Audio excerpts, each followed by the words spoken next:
We're going to talk about more arguments that you can make around individual claims to try to help your broker negotiate with the underwriter and drive your premiums down.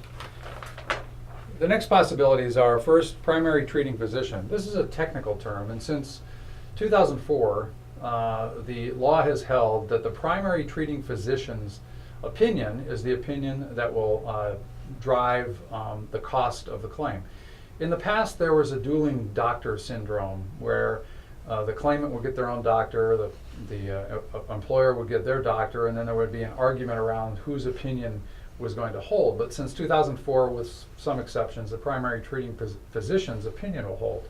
But we've seen occasion when the insurance companies lost track of the claimant, and the claimant went to someone other than the primary treating physician, and the insurance company continued to make payments based on the new opinion of the doctor who is not the primary treating physician.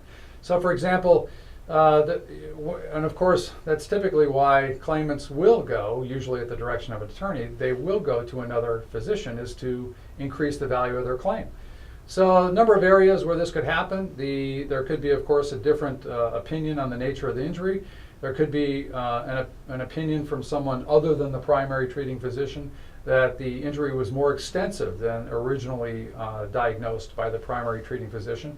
And it could be, of course, that they diagnose the same injury, but they simply prescribe more treatments or more expensive treatments. So in all of these areas, if this has happened and the insurance company lost track of this and they were making payments to a claimant who was receiving treatment and diagnosis from someone other than the primary treating physician, you can make a valid argument that to the extent the claim value was increased due to the difference in opinion between the primary treating physician's original diagnosis and then the other physician's opinion, that claim value should be reduced. That's a very legitimate argument. The Labor Code holds that there are certain reasons that claims can be denied on the face. One of them is if an employee is intoxicated at the time of the injury.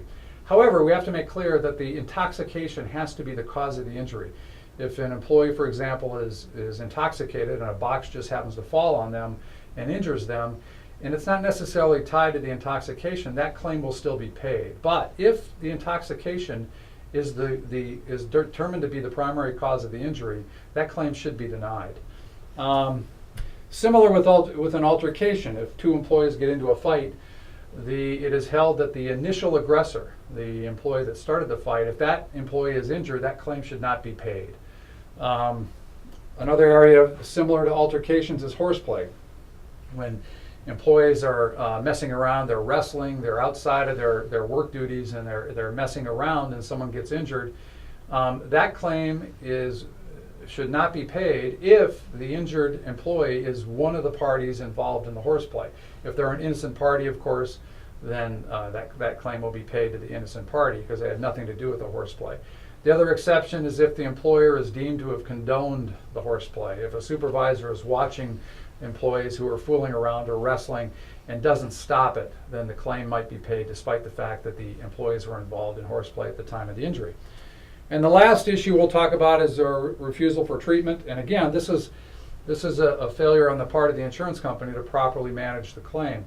If an employee refuses treatment, either specifically says I'm not going to go for treatment, or they miss 3 appointments, and which will be deemed to be refusal of treatment, then the insurance company can contest the claim.